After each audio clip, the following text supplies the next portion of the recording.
E aí, meus lindões, minhas lindonas, tudo bem com vocês? Abrimos mais uma semana deste pré-ENEM Eureka, uma delícia para nós, espero que muito produtivo e construtivo para vocês também, legal? Vamos lá, olha só, hoje na minha aula eu quero te mostrar, eu quero começar te mostrando por que a aula do Paulo, por exemplo, é importante sociologicamente falando. Legal? A aula do Paulo, a aula do Elton de física, a aula do pessoal de biologia, a aula do Coruja de matemática, enfim, essas aulas que para nós, que já descobrimos que somos das ciências humanas, são um tanto difíceis de acompanhar, mesmo com a qualidade pedagógica deles, né? Porque é assim, pessoal, quando eu estava lá no meu ensino médio, eu tinha uma dificuldade imensa de descobrir por que eu tinha que estudar esses assuntos, né? E vocês sabem que eu tive um professor de química que não foi o Paulo, mas o Paulo foi o meu professor de química, por incrível que pareça, né, Paulo? Nossa, Paulo, você foi professor de Leonardo. Meu Deus do céu. Há algumas décadas atrás, né? Muitas. E o que deixa nós dois velhos falando isso aqui. É verdade. Mas eu tive um professor de química antes do Paulo que o cara, assim, ele tinha uma aula extraordinária. Eu tinha ainda alguma força de vontade para aprender aquela matéria. E a gente conseguia conversar, assim, sobre assuntos extra-conteúdo. E aí, um dado dia, justamente nessas aulas de estequiometria que o Paulo vem resolvendo com vocês, que é bastante difícil, exige uma atenção, uma concentração bastante grandes, nossa. Depois de uma aula dessa que estava tudo fundindo aqui na minha cabeça, acabou a aula, eu fui falar com ele, falei, professor, por que eu preciso aprender isso? Me ajuda a entender, por quê? Porque eu falei para ele, eu acho que eu preciso responder essa pergunta para poder estudar melhor a sua matéria. Aí a primeira resposta dele foi bem, assim, política, diplomática. Ele falou, Leonardo, porque você precisa disso se você for ser médico, se você for ser dentista, enfim, em várias profissões esses conhecimentos são fundamentais. Então, você já começa a estudá-los aqui. Mas aí, eu falei para ele, professor, eu já sei que eu não vou para essa área, eu sei que a minha área é de humanas, o meu esquema é ler livro, o meu esquema é escrever, e é por aí que a minha cabeça funciona. Ele, mas mesmo assim, Leonardo, olha só, você precisa desses conhecimentos físico-químicos para a sua vida em geral, porque imagine você, se vai andar de avião, não é interessante você saber as razões físicas que uma máquina daquela voa, consegue voar? Ou quando você vai tomar um remédio, não é interessante você ter algumas noções básicas da química desses remédios e do porquê eles vão funcionar, vão resolver os problemas que você tem? Aí eu falei, olha, você pode até estar certo, professor, quando você diz tudo isso, mas, sabe, eu aceito que outras pessoas resolvam esses problemas para mim. Eu até aceito ser ignorante nesses assuntos. Para mim, o importante é entrar no avião e ele me levar até um outro lugar. Eu não preciso saber por que aquela máquina fica no ar. Eu tomo aquele remédio e ele resolve o meu problema, pronto, acabou. Por que aquele remédio funciona? É problema do engenheiro químico, é problema do farmacêutico, do bioquímico, não meu. E no fim das contas, a resposta dele, depois dessa réplica minha, foi, Leonardo, para o vestibular. Aí, né, pessoal, aquele balde de água fria. Porque o que essa resposta quer dizer em termos sociológicos? Quer dizer o seguinte, que você vai aprender todo aquele conhecimento complexo, profundo, para fazer um processo seletivo. Depois que você vê o seu nome lá na lista de aprovados do vestibular, sabe o que você faz com esse conhecimento? Você entra lá no seu cérebro, abre a pasta química e mandar para a lata de lixo, né? E foi o que eu fiz. Agora... Foi o que eu fiz. E eu ainda fui lá na lata de lixo, abri ela e apagar a lata de lixo, para deixar espaço no HD aqui. Mas brincadeiras à parte, pessoal, por que eu faço essa brincadeira? Porque no Brasil ainda nós temos um processo de passagem do ensino médio para a universidade que nos cobra assuntos que nós de fato não vamos usar na vida. Porém, o problema aí não é que nós não vamos usar, mas a maneira como esses conhecimentos são ensinados não nos ajudam em nada. Porque se as aulas de química que eu tive conseguissem, ou a maneira como o professor tivesse passado esses conhecimentos para mim, conseguissem conectar esses conhecimentos químicos com a vida em geral, se de repente ele diminuísse a profundidade, a complexidade do conhecimento e relacionasse a minha vida pública e a minha vida individual, talvez eu conseguisse, circular melhor pelo conhecimento químico. Infelizmente, Paulo, nós ainda temos um estudo da química, da física, da biologia, da matemática. Português também, todas aquelas questões da sintática, todas aquelas gramáticas. Objeto direto, verbo transitivo, que o aluno não entende por que ele vê cada detalhe da oração. Perfeito. E o que é incrível, Denise? Porque a língua é algo tão diretamente implicado na nossa vida e a gente estuda isso e tem dificuldade de perceber a relação entre o que a gente está estudando e a nossa vida pessoal, É muito delicado esse tipo de situação pedagógica que nós vivemos no Brasil. E o Enem, ele tem uma proposta que vai de encontro a essa realidade, perfeito? Ou seja, o Enem não quer continuar com esse tipo de tradição pedagógica. O Enem procura propor um processo seletivo, uma prova, que tenta relacionar a nossa vida com os conhecimentos técnicos, científicos, humanísticos, de língua, de arte, que nós adquirimos. Então, que esses conhecimentos sejam, de alguma maneira, úteis para a nossa vida. Então, a questão que eu vou resolver hoje, para chegar na questão, ela vai te mostrar por que é importante nós, sim, dominarmos os conhecimentos químicos e físicos, por exemplo. Porque faz parte de uma cidadania em uma sociedade tecnológica entender e se posicionar diante de conhecimentos físico-químicos. Deixa eu mostrar para vocês por quê, e aí o Paulo vai me ajudar a entender melhor a situação. Olhem lá na tela comigo. Esse tema de tecnologia, trabalho e sociedade, na prova de 2011, pessoal, perdão, caiu uma questão muito interessante para a gente elaborar o assunto. Olha lá. O acidente nuclear de Chernobyl revela brutalmente, olha só essa passagem do texto, os limites dos poderes técnicos científicos da humanidade e as marchas a ré que a natureza nos pode reservar. Chernobyl. Será que sabemos do que se trata?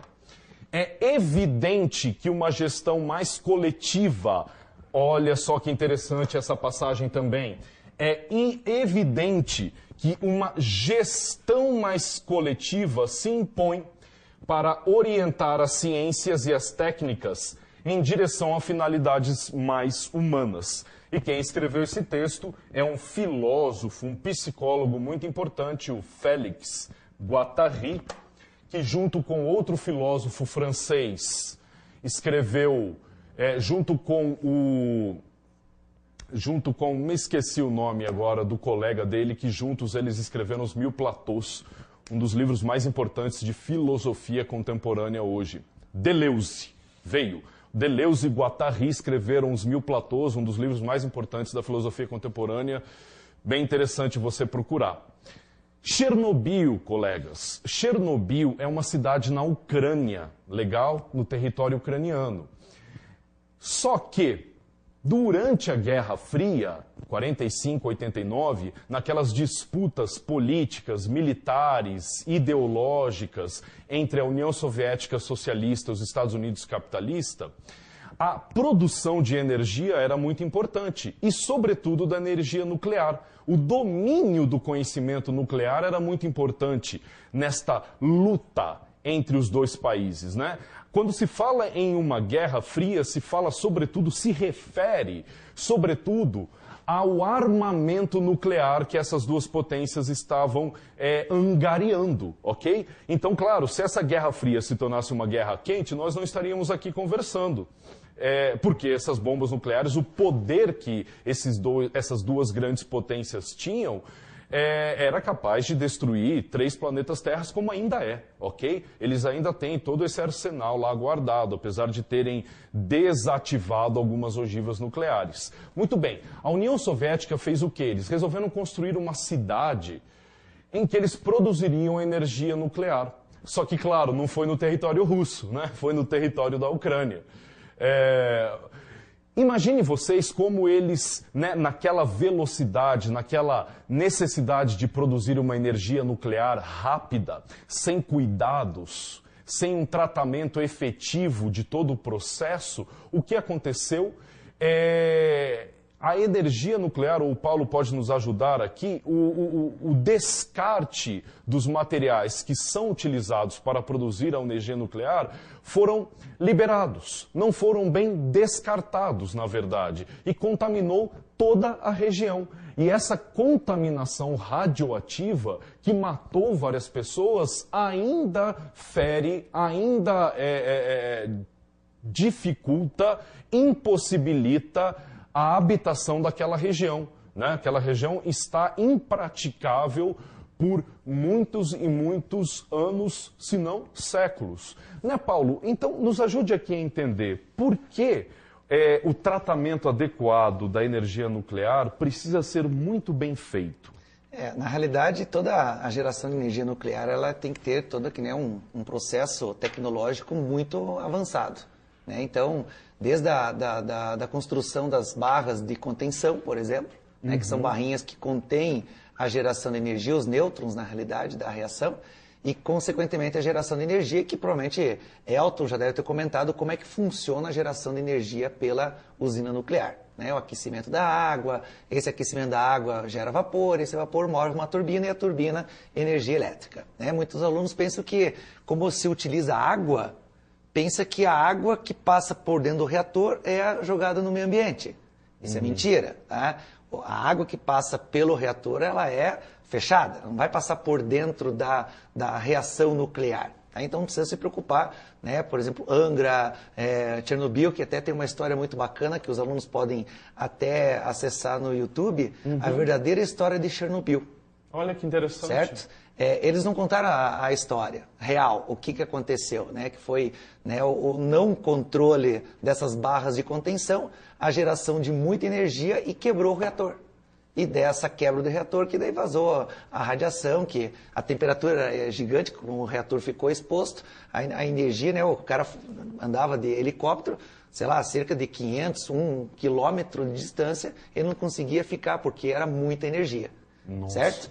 E como embaixo se utiliza água, as reações nucleares, se o reator tivesse caído dentro do sistema de água, causaria uma explosão equivalente a 10 bombas atômicas. Meu Deus! Então, essa história que não foi contada, eles selecionaram lá, tipo assim, impondo a utilização de 3.000 trabalhadores para cavar um túnel e escoar toda essa água antes que o reator pudesse cair. Só que os caras estavam trabalhando 24 horas por dia do lado de um reator nuclear. Todas essas pessoas morreram. Futuramente, né? Depois de um certo período com câncer, que é a reação mais mecânica, comum que acontece aí no organismo da pessoa. Então, essa parte de geração de energia é muito bem... Hoje tem sensor em tudo que é quanto a canto de uma usina nuclear. Qualquer oscilação mínima que ocorra de energia, né, de não, né, a passagem das barras de contenção para bloquear os nêutrons, a quantidade de nêutrons produzidos, então é tudo muito bem controlado. Mas pode ser uma falha humana. Né? Pode ser que um sensor esteja lá sendo disparado e o cara não percebe, aí esquenta, tem super...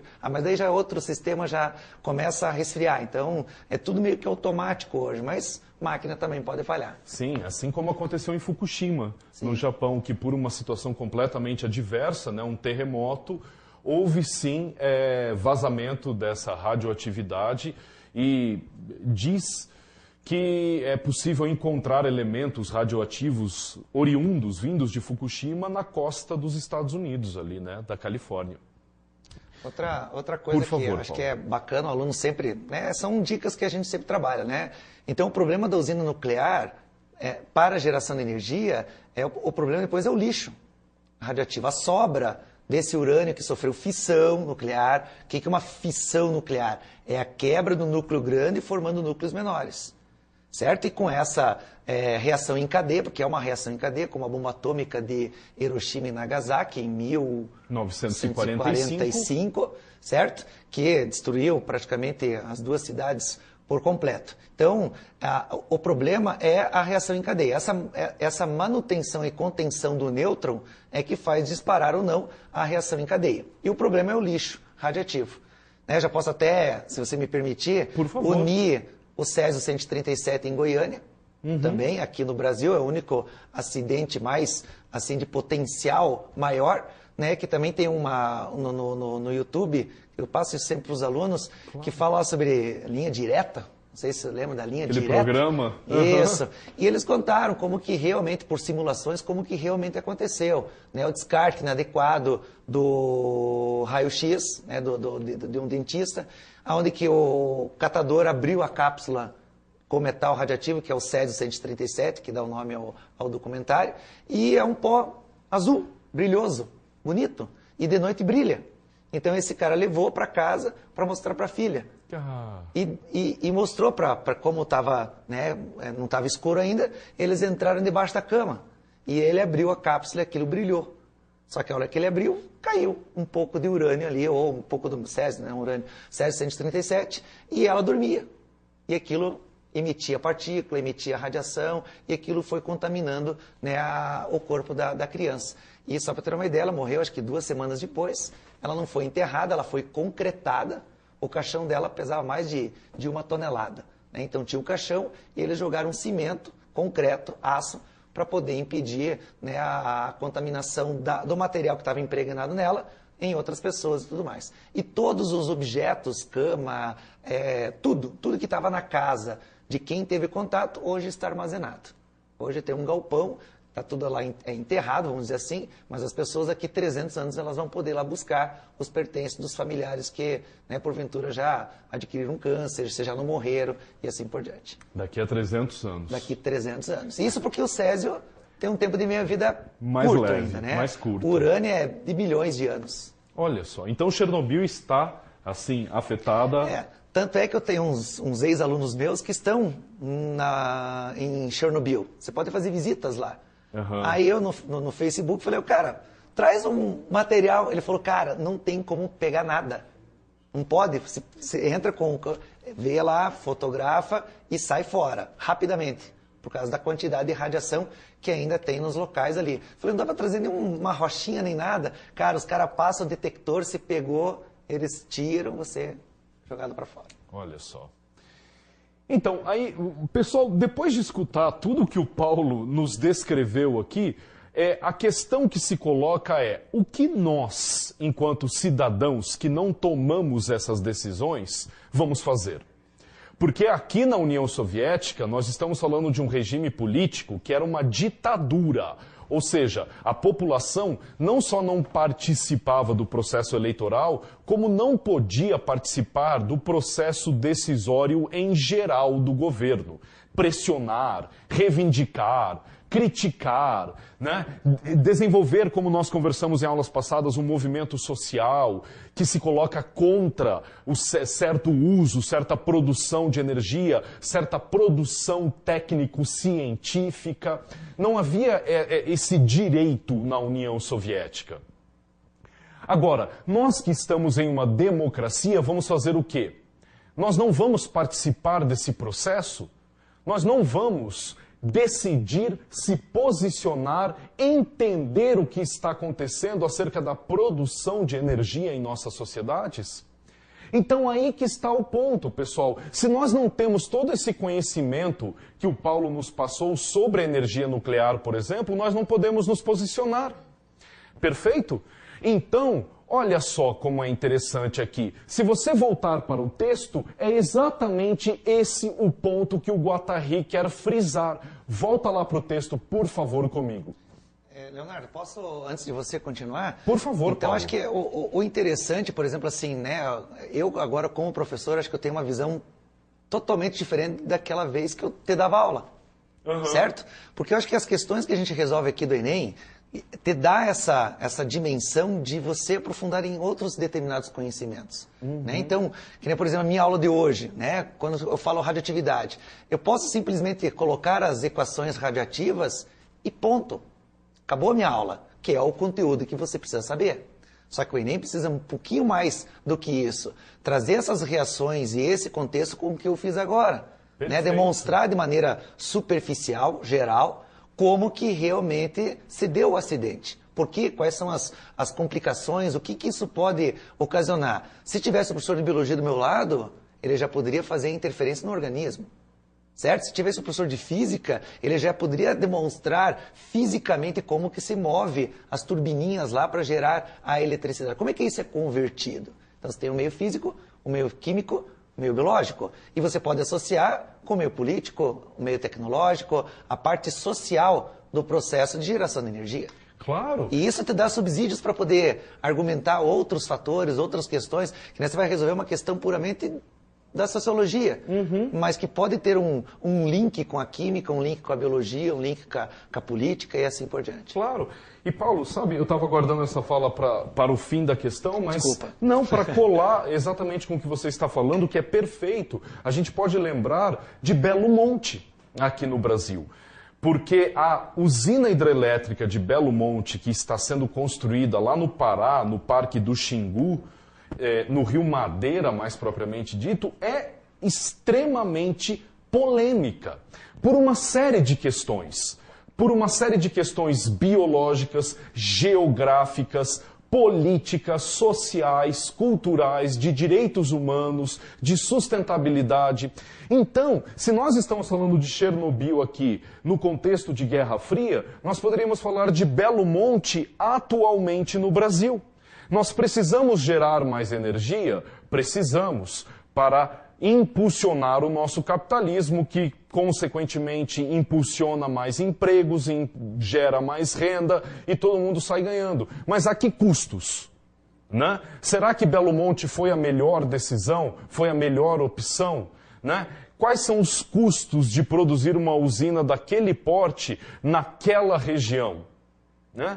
Só que se uma voz ou outra, um ambientalista, um antropólogo, uma liderança indígena, quem sabe um químico, um físico se levantou contra Belo Monte, no geral a sociedade brasileira não se mobilizou a favor ou contra Belo Monte. O governo tocou essas decisões por conta. Então, por mais que nós não estamos em uma ditadura, em razão da inércia da população, a coisa foi andando do jeito que foi. E estamos aí, com Belo Monte lá sendo construída, com todos os seus impasses, com todas as suas polêmicas e o processo em andamento. Perfeito? O que o Guattari está chamando a atenção e o que o Enem quer que você saiba, trazendo uma questão como essa para a prova, você precisa saber de conhecimentos físico-químicos, porque esses conhecimentos estão diretamente relacionados à nossa vida social, a uma vida extremamente tecnológica, a uma vida brutalmente impactada pelas tecnologias que esses caras aí, os engenheiros físicos, os engenheiros químicos, desenvolvem. Perfeito? Então, qual é a nossa posição? Para nós tomarmos essa posição, nós primeiro precisamos saber do que se trata. Perfeito? E aí sim, vamos poder fazer uma cidadania em uma era digital. Olha lá o texto do Guattari, por favor. Só para terminar o que você estava falando, Por Leonardo, favor, Denise. o que você estava comentando vai ao encontro do que você falou no início.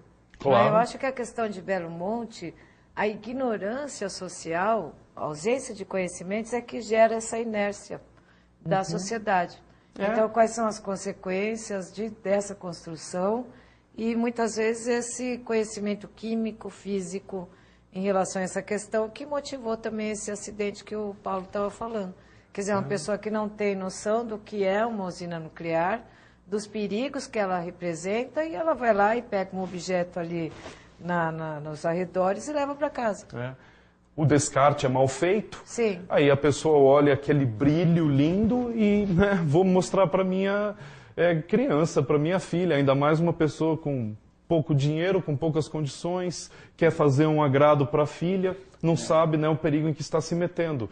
Denise, a questão de Belo Monte, né, só para continuar o seu argumento, o potencial, um professor de geografia poderia nos ajudar aqui, mas o potencial hidrelétrico de toda a usina está diretamente relacionado à quantidade de saltos no território. Ok? E é por isso que a região sul-sudeste é a região mais interessante para se construir usinas hidrelétricas. É por isso que boa parte delas está aqui.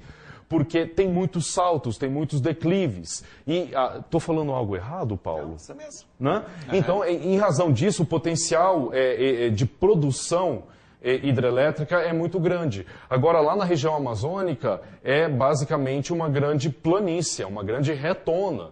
Então, o potencial hidrelétrico, além das relações de seca e chuvas, né, que vão impossibilitar uma produção em larga escala de energia constante durante todo o ano por Belo Monte.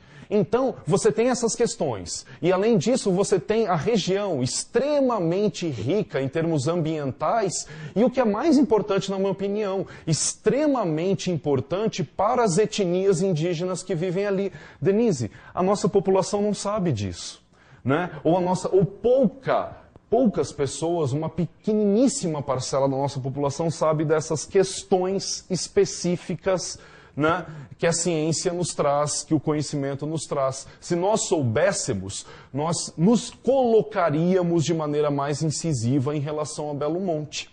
Perfeito? Pesquisa em Belo Monte, pessoal, porque o tema que nós estamos falando aqui sobre Chernobyl pode ser relacionado, como o Paulo fez, ao Césio 37, pode ser relacionado a Belo Monte e pode ser relacionado a qualquer dimensão da nossa vida social, uma vez que vivemos uma sociedade fortemente, brutalmente, totalmente impactada pela tecnologia. Perfeito? Olha lá. O Guattari nos pede uma gestão mais coletiva. Perfeito? Está lendo lá, ó. Uma gestão mais coletiva para orientar as ciências e as técnicas em direção a finalidades mais humanas. Ou seja, vamos usar isso para o nosso bem e não dar margem para que essas técnicas e essas tecnologias, né, saiam do nosso controle e nos imponham reveses muito grandes. Perfeito? Olha a continuação da questão lá, ó. O texto trata do aparato técnico-científico e as suas consequências para a humanidade, propondo que esse desenvolvimento defina seus projetos a partir dos interesses coletivos. Qual é o problema dessa alternativa? Nenhum. Guie-se por interesses econômicos prescritos pela lógica do mercado, mas espera aí, se a gente for só pela lógica do mercado, a gente vai estar caindo no quê? Na lógica dos interesses econômicos. E, de repente, os interesses econômicos não estão vinculados aos interesses humanos, sociais, de bem-estar, de qualidade de vida. Então, é fácil você perceber que a B está errada. Priorize a evolução da tecnologia, se apropriando da natureza. Não, né?